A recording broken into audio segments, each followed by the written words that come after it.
IIMR ने hybrid विकास और तकनीकी प्रसार में नए मानक स्थापित किए।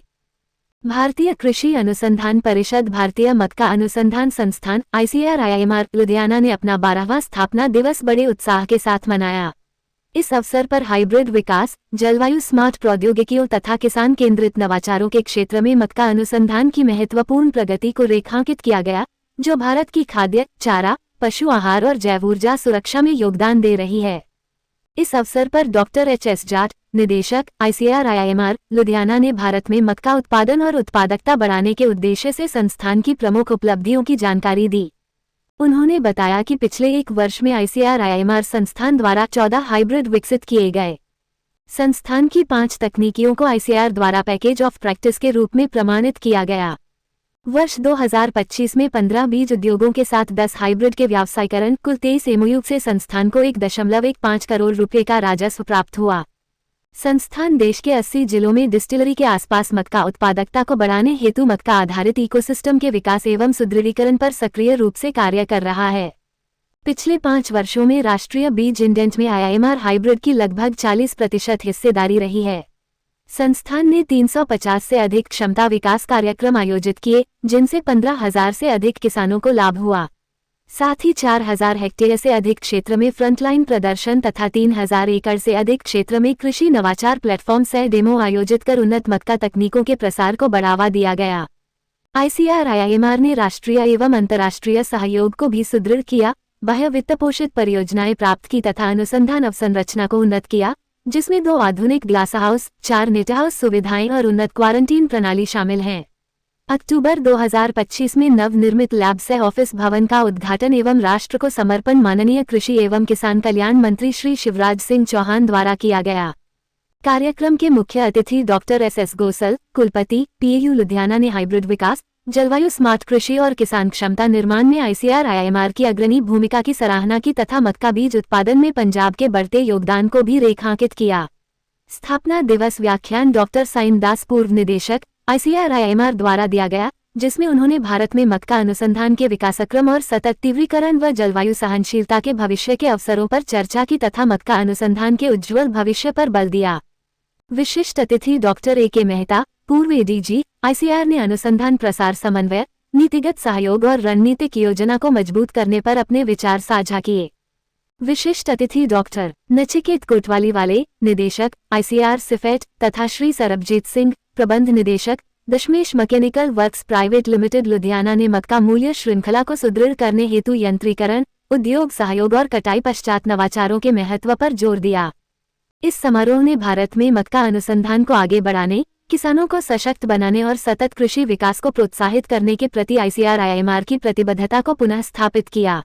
इस अवसर पर डॉक्टर ओ.पी. चौधरी, पूर्व विभागाध्यक्ष मृदा विज्ञान विभाग तथा डॉक्टर यदविंदर सिंह, पीयू लुधियाना सहित कई प्रतिष्ठित उद्योग प्रतिनिधि जैसे गवर्नमेंट पॉपकॉर्निका प्राइवेट लिमिटेड और दशमेश मैकेनिकल वर्क्स प्राइवेट लिमिटेड व मक्का किसान भी उपस्थित रहे। तहलका टीवी के लिए लुधियाना से अमरीक सिंह प्रिंस की रिपोर्ट। डबल क्रॉस हाइब्रिड बनाने आ ते इस तरह टेक्निक्स आ गए ने, हुण मॉलिक्यूलर टेक्निक्स आ गई ने। ਇਹਦੇ ਚ ਤਾਂ ਸਾਨੂੰ ਇਦਾਂ ਹੀ ਕੋਈ ਸਡਨ ਜੰਪ ਲਿਆਉਣਾ ਪੈਣਾ, ਜਿਵੇਂ ਕਣਕ ਤੇ ਝੋਨੇ ਦੇ ਵਿੱਚ ਆਇਆ, ਉੱਥੇ ਡਵਾਰਫਿੰਗ ਜੀਨ ਆ ਗਈ। ਡਵਾਰਫਿੰਗ ਜੀਨ ਜਦੋਂ ਦੋਨਾਂ ਚਾਹੀਦੇ, ਸਾਡਾ ਈਲਡ ਪ੍ਰੋਡਕਟਿਵਿਟੀ ਦੋਨੇ ਵਧੇ ਇੱਕਦਮ। ਤੇ ਇਦਾਂ ਹੀ ਮੱਕੀ ਦੇ ਵਿੱਚ ਵੀ ਕੋਈ ਸਾਨੂੰ ਇਦਾਂ ਦਾ ਜੀਨ ਕੋਈ ਨਵਾਂ ਮਿਲ ਜਵੇ, ਜੀਨੋਮ ਐਡੀਟਿੰਗ ਸਰ ਆਪਾਂ ਕਰਦੇ ਹਾਂ। ਸੋ ਜੀਨੋਮ ਐਡੀਟਿੰਗ ਵਗੈਰਾ ਜਾਂ ਮੋਲੀਕੂਲਰ ਮਾਰਕਰ ਦੇ ਨਾਲ ਜੀਨੋਮ ਐਡੀਟਿੰਗ ਦੇ ਵਿੱਚ ਕੋਈ ਇਦਾਂ ਮਿਰਾਕਲ ਹੋ ਸਕਦਾ, ਕੋਈ ਨਵੀਂ ਜੀਨ ਇਦਾਂ ਦੀ ਆ ਜਾਵੇ ਜਿਹਦੇ ਨਾਲ ਈਲਡ ਵੱਧ ਸਕਦਾ ਹੈਗਾ।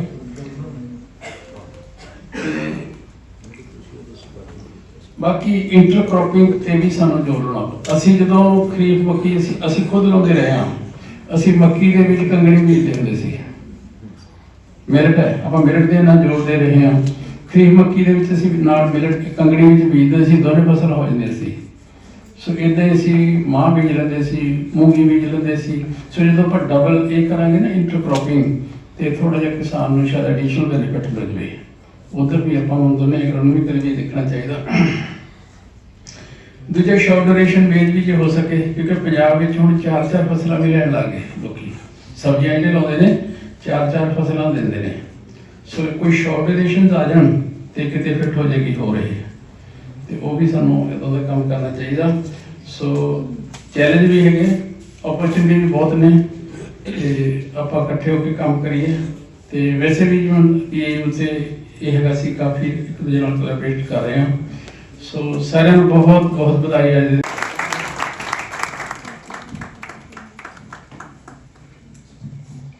Thank you so much sir.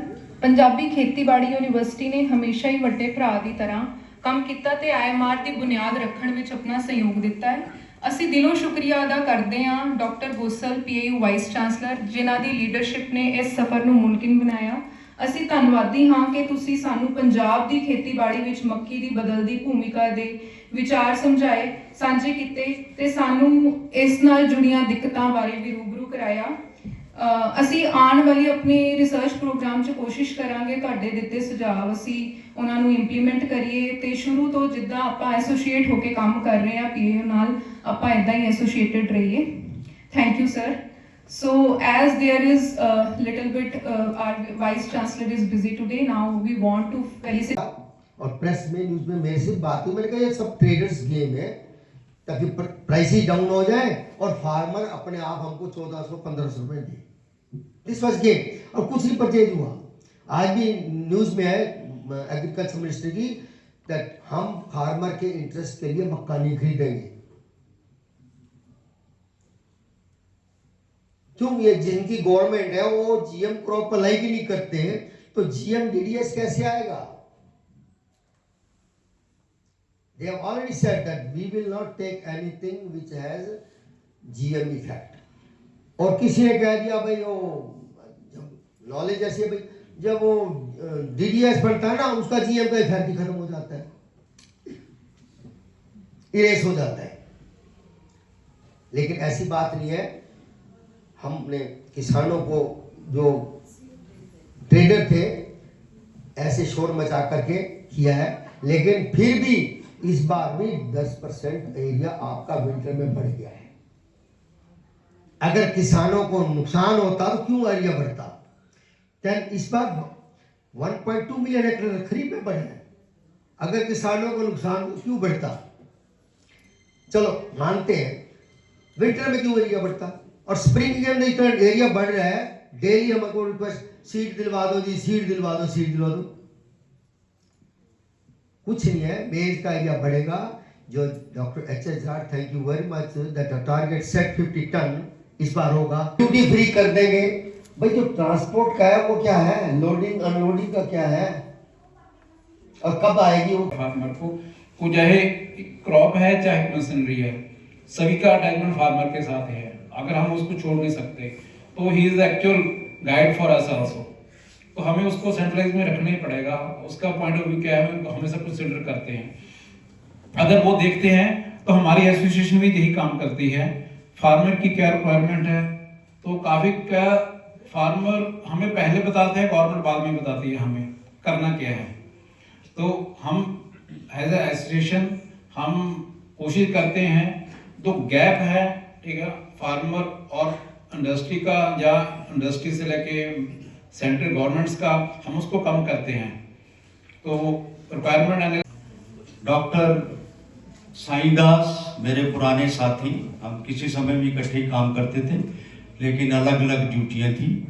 Doctor Nachiket director CIPHET, Sarvjeet जी इन्होंने अभी बातचीत की, इनसे मैं पहले बात करा था। Doctor Yadvinder Singh, doctor Chaudhary, doctor Dubey, doctor Ramesh, मेरे प्यारे किसान भाइयों, लेडीज एंड जेंटलमैन, कहाँ से शुरू करूं क्योंकि डॉक्टर साईदास के बाद बोलने का कोई औचित्य नहीं रहता। ये अपने आप में एक इंसाइक्लोपीडिया है मक्की के ऊपर, और मक्का में इनका योगदान शब्दों में बयान नहीं किया जा सकता। लेकिन मैं कुछ करता रहा उसके बारे में जरूर बताना चाहूँगा। मैं इस संस्था का QRT का मेंबर भी रहा हूँ। हमारे काफ़ी सुझाव दिए गए उस समय, उन पे भी कार्यान्वित किया गया। किसानों के साथ हमने कहा था कि भाई डिमॉन्स्ट्रेशंस लगाई गई, जो कि काफ़ी लगाई गई है। इसकी डिटेल में पहले भी बात होती रही है। एक मैं थोड़ा सा बताना चाहूँगा, अभी सर्वजीत जी भी बात कर रहे थे इंडस्ट्री के बारे में। मैं थोड़ा बैकग्राउंड में जाना चाहूँगा। जब मैं नेशनल कंसल्टेंट था गवर्नमेंट ऑफ इंडिया का, क्रॉप डाइवर्सिफिकेशन स्कीम मैं देख रहा था। उस समय अगर मैं गलत नहीं तो doctor Sidhu director agriculture Punjab थे, जब हमारे उनसे बातचीत होती तो वो सिलोस की बात करते थे कि साहब ये सिलोस बनाएंगे, लेकिन मैं उनको अपोज करता था, जो कि आज सर्वजीत ने कहा। अपोज में इसलिए करता है कि साहब ये इतने बड़े बड़े संबोधन करता है और हमारे जो अन्य अतिथि थी उन्होंने मेरे का नाम परिचय कराया हुआ, तो मैं अलग से धन्यवाद प्रस्ताव करूंगा, प्रस्तुत करूंगा। हे खुदा तेरे दर पे हम फरियाद करते हैं, हे खुदा तेरे दर पे हम फरियाद करते हैं, सदा खुश रखना, सदा तंदुरुस्त रखना इन हस्तियों को, इन सब हस्तियों को जिनको हम आज के दिन याद करते हैं। तालियों से एक बार मेरे लिए ताली बजाइए। मंच पर आसीन हमारे बशीर अतिथिगण को मेरा सादर नमस्कार। आपने हमारा निमंत्रण स्वीकार किया और आप यहाँ पधारे, इसके लिए आपका स्वस्थ भारतीय मक्का अनुसंधान संस्थान धारवाड़ की ओर से दिल की गहराई से धन्यवाद सर। हम आशा करते हैं कि आप सब भविष्य में जब भी हम इस संस्थान की कोई गतिविधि होगी आपको हम बताएंगे और आप पुनः हमारा निमंत्रण स्वीकार करेंगे।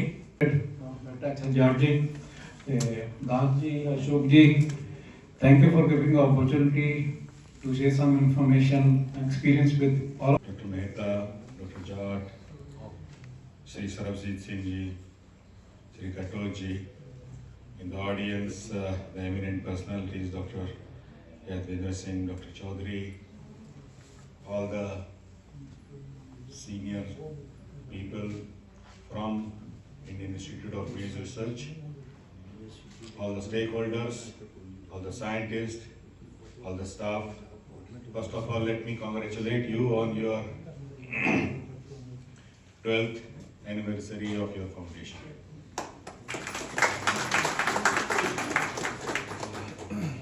This indeed is a time for celebration. Time for celebration. I am sure Dr. Jat might have made a presentation reflecting on the achievements that we have made in 12 years. So, although I was not there, but I know that how this institute has progressed, and during last 5 years I have been witnessing the progress, not only the intellectual but also the physical progress that this institute has achieved. This very building, this was inaugurated this year only. So all these achievements, all of you are worthy of credit for all these achievements. I see some of the stakeholders, some farmers also in the audience. So I will now shift to Hindi so that it is understandable to everybody. Doctor Jat और उनकी पूरी team को फिर से एक बार बधाइयाँ। 12 साल की जो एक तप कहते हैं हिंदी में, 12 साल को एक तप कहा जाता है। तो आप एक तप को आपने पार कर लिया है, अब आप दूसरे तप में जा रहे हैं, तो इसके लिए भी आपको बधाई कि आपने यहाँ पे आज मुझे याद नहीं कि इससे पहले ये जो 3 लोग जो कंट्रीब्यूशन देते हैं एग्रीकल्चर में, साइंस, फार्मर और तीसरा इंडस्ट्री, इन तीनों को एक साथ मेरी जानकारी में शायद पहली बार ऐसा हुआ है, इसके लिए आपको बधाई। क्योंकि हम जो देख रहे हैं, जैसा सरबजीत सिंह जी ने भी कहा कि मैकेनाइजेशन इज इम्पेरेटिव। जो डेटा बता रहा है कि आज से 20 साल पहले तक करीब 59% लोग फार्मिंग के एक्टिविटी में जुड़े हुए थे लेबर के तौर पर, आज वो कम होकर 39% रह गए। 20% का, लगभग 20 साल में 20% का शिफ्ट हुआ है। और ये शिफ्ट होगा, काम तो हो गए, प्रोडक्टिविटी भी आपको बढ़ानी पड़ेगी, आपकी पॉपुलेशन भी बढ़ रही है, आपका एरिया भी कम हो रहा है, जो एरेबल एरिया है, तो आपको किसी न किसी तरह से अपनी एफिशिएंसी बढ़ानी होगी। कम समय में, कम रिसोर्सेज में आपको अधिक से अधिक उगाना होगा, और उसके लिए मशीनीकरण के अलावा आपके पास में और कोई चारा है नहीं। तो आज जो आपने यहाँ पे एक इंडस्ट्री, खास तौर पर मैकेनाइजेशन इंडस्ट्री को आपने यहाँ बुलाया, ये एक तरह से एक्नॉलेज करने की बात है कि मशीनीकरण के अलावा मशीनीकरण हमारा एक बहुत इम्पॉर्टेंट कंपोनेंट है। हम जब बात करते हैं ग्रीन रिवॉल्यूशन की, तो उस समय भी हम लोगों ने देखा कि किस तरह से ग्रीन रिवॉल्यूशन के दौरान भी थ्रेशर हो, चाहे ट्रांसपोर्टेशन के लिए ट्रॉलीज हो चाहे पंपिंग सिस्टम हो, ये सारी जो मशीन्स हैं इनके बगैर हम जो अचीवमेंट हमने पाए वो हम पा नहीं सकते। जी सर। ਸੋ ਅੱਜ ਲੁਧਿਆਣੇ ਦੇ ਵਿੱਚ ਲਾਡੋਵਾਲ ਜਿੱਥੇ ਸਾਡਾ ਫਾਰਮ ਹੈਗਾ ਉਹਦੇ ਨਾਲ ਹੀ ICR the Indian institute of major research ਹੈ, ਉਹਦਾ ਅਸੀਂ ਜਿਹੜਾ ਕਿ ਫਾਊਂਡੇਸ਼ਨ ਡੇ ਉੱਥੇ ਮਨਾ ਰਹੇ ਹਾਂ ਤੇ 12 ਸਾਲ ਹੋ ਗਏ ਇਸ ਇੰਸਟੀਚਿਊਟ ਨੂੰ ਬਣਿਆ ਤੇ ਅੱਜ 12ਵਾਂ ਫਾਊਂਡੇਸ਼ਨ ਡੇ ਮਨਾਇਆ ਤੇ ਇਹਦੇ ਵਿੱਚ 12 ਸਾਲਾਂ ਦੇ ਪਹਿਲ ਜਦੋਂ ਸ਼ੁਰੂ ਹੋਈ ਸੀ ਤੇ ਇਹ ਦੇਖਿਆ ਵੀ ਬਹੁਤ ਵਧੀਆ ਇੱਥੇ ਬਿਲਡਿੰਗ ਬਣ ਗਈ 12 ਸਾਲਾਂ 'ਚ ਤੇ ਨਾਲ ਜਿਹੜੀਆਂ ਹੋਰ ਇਨਫਰਾਸਟਰਕਚਰ ਨੇ ਜਿਵੇਂ ਗ੍ਰੀਨ ਹਾਊਸ ਨੇ, ਗਲਾਸ ਹਾਊਸ ਨੇ, ਪੋਲੀ ਨੈਟ ਹਾਊਸਿਸ ਨੇ ਤੇ ਉਹ ਬਣਾਏ ਨੇ, ਲੈਬੋਰਟਰੀਆਂ ਜਿਹੜੀਆਂ ਕਿ ਐਗਰੀਕਲਚਰ ਚਾਹੀਦੀਆਂ ਹੁੰਦੇ ਨੇ, ਬਰੀਡਿੰਗ ਦਾ ਕੰਮ ਹੈ ਜਿੱਥੇ ਐਂਟੋਮੋਲੋਜੀ ਦਾ, ਪੈਥੋਲੋਜੀ ਦਾ, ਕੁਆਲਿਟੀ ਦੀ ਲੈਬੋਰਟਰੀ ਉਹ ਵੀ ਇੱਥੇ ਬਣੀਆਂ ਨੇ। ਸੋ ਲੱਕੀਲੀ ਇਹ ਹੋਇਆ ਕਿ ਇਹ ਇੰਸਟੀਚਿਊਟ ਜਦੋਂ ਬਣੀ ਸੀ ਉਦੋਂ ਤਾਂ ਨਹੀਂ ਸੀ, ਪਰ ਹੁਣ ਇਹ ਜਿਹੜੀ ਇੰਸਟੀਚਿਊਟ ਹੈ ਆਲਮੋਸਟ ਜਿਹੜੀ ਲੁਧਿਆਣੇ ਦਾ ਬਾਈਪਾਸ ਬਣਿਆ ਲਾਡੋਵਾਲ ਨੂੰ ਤੇ ਉਹਦੇ ਉੱਤੇ ਬਿਲਕੁਲ ਨਾਲ ਆ ਗਈ ਹੈ। ਸੋ ਇਹਨੂੰ ਅਪਰੋਚ ਵੀ ਬਹੁਤ ਵਧੀਆ ਹੋ ਗਈ ਹੈ। ਸੋ ਇਹ ਇੰਸਟੀਚਿਊਟ ਜਿਵੇਂ ਪੰਜਾਬ ਐਗਰੀਕਲਚਰ ਯੂਨੀਵਰਸਿਟੀ ਇਹ ਸਾਡੇ ਨਾਲ ਅਸੀਂ ਇਕੱਠੇ ਰਲ ਕੇ ਕੰਮ ਕਰਦੇ ਹਾਂ ਕਿਉਂਕਿ PU ਦੇ ਵਿੱਚ ਵੀ ਮੇਜ਼ ਸੈਕਸ਼ਨ ਹੈਗਾ, ਇਹ ਇੰਸਟੀਚਿਊਟ ਹੀ ਮੇਜ਼ਦੀ ਹੈ ਨੈਸ਼ਨਲ ਇੰਸਟੀਚਿਊਟ ਤੇ ਸਾਨੂੰ ਵੀ ਬਹੁਤ ਫਾਇਦਾ ਹੈਗਾ ਕਿ ਇਹਨਾਂ ਦਾ ਜੋ ਅਸੀਂ ਇਕੱਠਾ ਹੋ ਕੇ ਕੰਮ ਕਰਦੇ ਹਾਂ, ਇੱਕ ਦੂਜੇ ਦੀ ਜਿਹੜੀ ਸਾਡੀ ਨੌਲੇਜ ਐਕਸਪੀਰੀਅੰਸ ਉਹ ਪੂਲ ਕਰਦੇ ਹਾਂ ਤੇ ਤਾਂ ਅਸੀਂ ਉਮੀਦ ਕਰਦੇ ਹਾਂ ਕਿ ਅਸੀਂ ਆਉਣ ਵਾਲੇ ਸਾਲਾਂ 'ਚ ਮੱਕੀ ਦੀਆਂ ਹੋਰ ਵੀ ਵਧੀਆ ਵਧੀਆ ਜਿਹੜੇ ਹਾਈਬ੍ਰਿਡਸ ਨੇ ਉਹ ਕੱਢਾਂਗੇ ਤੇ ਨਾਲ ਨਾਲ ਇਹਦੇ ਨੂੰ ਕੀੜਾ ਆਰਮੀ ਵਾਰਮ ਅੱਜ ਕੱਲ੍ਹ ਬਹੁਤ ਆ ਰਿਹਾ ਮੱਕੀ ਦੇ ਉੱਤੇ, ਉਹਦਾ ਵੀ ਅਸੀਂ ਹੱਲ ਲੱਭਣਾ ਹੈਗਾ ਕੋਈ। ਦੂਜੀ ਗੌਰਮੈਂਟ ਆਫ ਇੰਡੀਆ ਵੱਲੋਂ ਹੁਣ ਇਹ ਹੋ ਗਿਆ ਕਿ ਮੱਕੀ ਤੋਂ ਅਸੀਂ ਐਥਨੋਲ ਵੀ ਬਣਾ ਸਕਦੇ ਹਾਂ ਜਿਹੜੀ ਕਿ ਬਲੈਂਡਿੰਗ ਜਿਹਦੀ ਹੋਣੀ ਹੈ ਪੈਟਰੋਲ ਦੇ ਵਿੱਚ, ਤਾਂ ਉਹ ਵਾਸਤੇ ਵੀ ਮੱਕੀ ਦੀ ਹੋਰ ਬਹੁਤ ਲੋੜ ਹੈ ਤੇ ਫੀਡ ਜਿਹੜੀ ਐਨੀਮਲ ਦੀ ਫੀਡ ਹੈ ਤੇ ਈਵਨ जी सर। ये जो भारतीय मक्का अनुसंधान संस्थान है, यहाँ पर हम 12वां हमारा जो स्थापना दिवस आज मना रहे हैं। हमारा संस्थान का जो मुख्य कार्य है पूरे हिंदुस्तान के लिए काम करना है और पूरे हिंदुस्तान में जहाँ जहाँ मक्का की रिसर्च होती है पूरे देश में हम यहीं से फंडिंग होती है। जर्मप्लाज्म भी हम यहीं से देते हैं हर एक यूनिवर्सिटी में, इंक्लूडिंग प्राइवेट कंपनीज़ के भी जितने हाइब्रिड रिलीज होते हैं वो भी हमारे संस्थान के यहाँ से सिफारिश के बाद ही होते हैं। हम उसको पूरे हिंदुस्तान में टेस्ट करते हैं, टेस्ट करने के बाद सिफारिश होती है, अच्छे से अच्छा प्रोडक्ट है वही रिलीज़ होता है। और हमारा संस्थान जो है हाइब्रिड डेवलपमेंट में, जर्मप्लाज्म डेवलपमेंट में एक अग्रणी संस्थान है। इस संस्थान से इस साल भी हमने 12 हाइब्रिड नए रिलीज़ किए हैं जो किसानों के लिए दिए हैं। और अभी हमारे डायरेक्टर साहब ने बताया था कि 23 हमने जो छोटी कंपनियों के साथ MOU साइन किए हैं ताकि वो हमारे हाइब्रिड का बीज बना करके सस्ते दामों पे किसानों को दे सकें।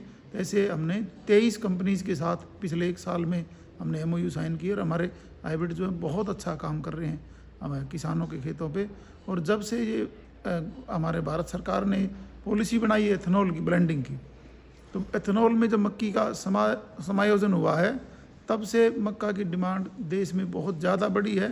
और पिछले 2 सालों में जैसे हमारे निदेशक महोदय ने थोड़ी देर पहले बताया भी कि 10 मिलियन टन जो मक्का का उत्पादन बढ़ा है, तो ये सारे हमारे किसानों का, हमारे वैज्ञानिकों का, सबका योगदान है।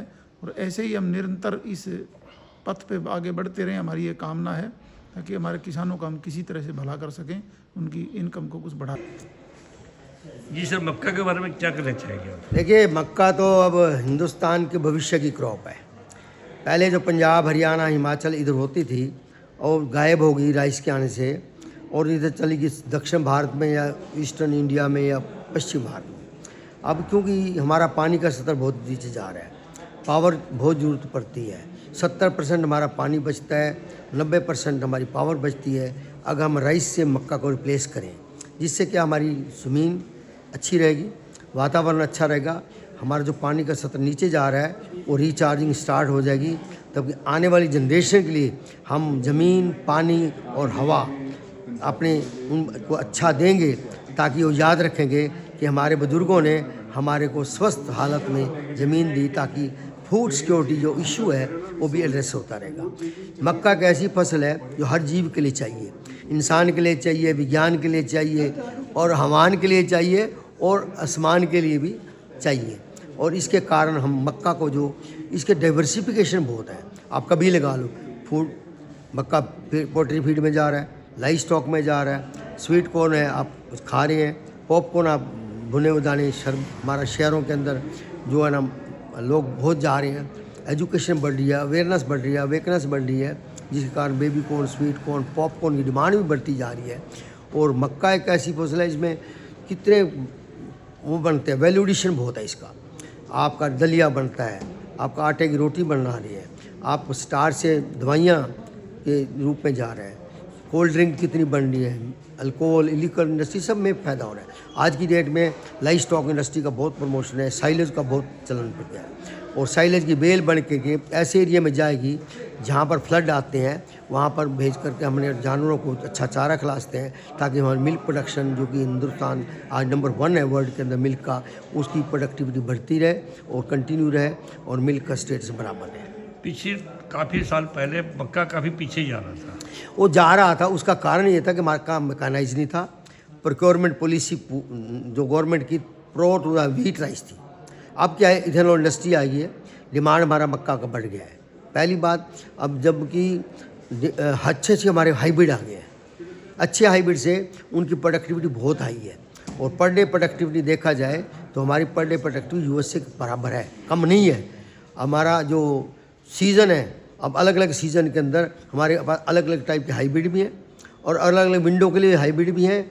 और ताकि हम ये है कि मक्का जब भी चाहें, कंट्री में कई स्टेट ऐसी है कभी भी लगा लो, हार्वेस्टिंग कर रही हैं, कोई पॉप आपका भुट्टा है, ग्रीन भुट्टे में खा रहे हैं, और कई चारे में जा रहा है। और मक्का ऐसा है कि चारा तो कभी खिला लो। हाइड्रोपोनिक्स बहुत बढ़ रहा है मक्का का, पेरी अर्बन पॉकेट्स के अंदर जहाँ ज़मीन की कमी है वहाँ हाइड्रोपोनिक में से आप मक्का लगा करके किसानों को, जानवरों को चारा मिल रहा है और मिल्क की सप्लाई में कोई बाधा नहीं पड़ती। अच्छा, आज के प्रोग्राम के बताना है। अच्छा सर, जो आज का प्रोग्राम क्या प्रोग्राम था और क्या कैसे कैसे सर, आज का जो प्रोग्राम है, आज हमारा जो इंस्टीट्यूट है भारतीय मक्का अनुसंधान संस्थान, उसका आज फाउंडेशन डे, 12 फाउंडेशन डे है। तो पहले तो मैं अपनी तरफ से, अपने मक्का परिवार की तरफ से मैं आप सभी को बहुत बहुत बधाई देना चाहता हूँ आज के इस अवसर पे। और जैसा कि हम देखते हैं कि जो मक्का का जो भविष्य है आने वाले टाइम में, मक्का का भविष्य बहुत है, क्योंकि मक्का एक फ्यूचर क्रॉप है। यदि हम देखते हैं पिछले 2 साल से, जब से हमारी इथेनॉल पॉलिसी आई है, उसके बाद से जो मक्का का जो एक इकोसिस्टम डेवलप हुआ देश के अंदर, वो बहुत ही अच्छे से चल रहा है। पिछले 2 साल में जो हमारा प्रोडक्शन है करीबन 8 से 9 मिलियन टन के आसपास बढ़ा है। तो इन्हीं चीज़ों को यदि मैं देखता हूँ तो हमने जो नए आयाम अभी विस्थापित किए हैं कि हमें किस डायरेक्शंस में हम रिसर्च करने की ज़रूरत है, तो उसके अंदर जो सबसे अच्छा निकल के आ रहा है वो है कि हमें एक इथेनॉल ब्रीडिंग के ऊपर काम करने की ज़रूरत है। हम अब ऐसी वैरायटीज़ पे काम कर रहे हैं जिसमें ज़्यादा स्टार्च कंटेंट हो। यदि ज़्यादा स्टार्च कंटेंट होगा तो उसमें इथेनॉल की रिकवरी भी ज़्यादा होगी। दूसरा हमारा कि जो पैकेज ऑफ प्रैक्टिसेज है उनको हम कोशिश करेंगे किसान तक जाए, चाहे वो सीड से संबंधित हो, चाहे वो नाइट्रोजन मैनेजमेंट से संबंधित हो, चाहे वो पानी से संबंधित हो, चाहे वो जितने हमारे रोग हैं, कीड़े मकोड़े हैं वो लगते हैं। उस दिशा में हमारा जो केचमेंट एरिया प्रोजेक्ट है जो पूरे देश में चलता है, करीबन 75 डिस्ट्रिक्ट्स में हम काम करते हैं, उसकी वजह से जो अवेयरनेस बढ़ी है, उसकी वजह से हम देखते हैं तो जो हमारी प्रोडक्टिविटी है वो भी अब बढ़ी है।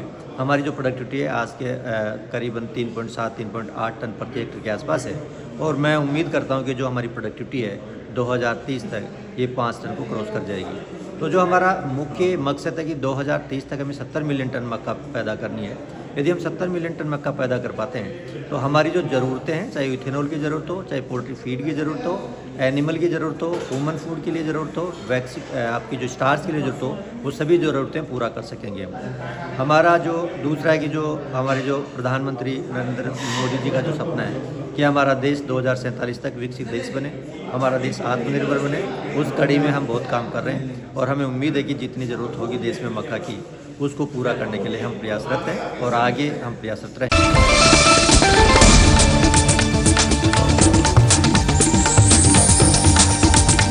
नमस्कार, अगर आप भी चाहते हैं tehlkanews.com के साथ जुड़ना, तो किसी भी तरह की रिश्वतखोरी, भ्रष्टाचार, क्राइम, सभ्याचारक से जुड़ी खबरें आप हमें भेज सकते हैं। इसके लिए हमारी email ID है tehlka.tehlka@gmail.com।